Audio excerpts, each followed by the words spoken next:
এই যে দেখো আমার কিন্তু তিল্লি ভাজা আমি যে বসাইছিলাম, এখন তিল্লি ভাজাগুলি উল্টিয়ে পাল্টিয়ে দিচ্ছি।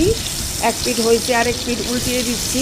আর হলো তোমার সুন্দর করে খুঁটচুন দিয়ে যাতে অপর সাইডটাও ভালোভাবে ভাজা হয়। আমার কিন্তু দোনো সাইডই এখন মোটামুটি ভাজা শেষ, প্রায় হয়ে গিয়েছে। এখন আমি নামিয়ে ফেলবো। ভাজা পুরো কমপ্লিট হয়ে গিয়েছে তিল্লি ভাজাগুলি। এই যে এখন আমি তোমার একটা ইসের মধ্যে হাফ প্লেটে ঢেলে রাখতেছি এই 4 পিস তিল্লি। এখন এটা খাওয়া হবে, এই কারণে গরম গরম পরিবেশন করব।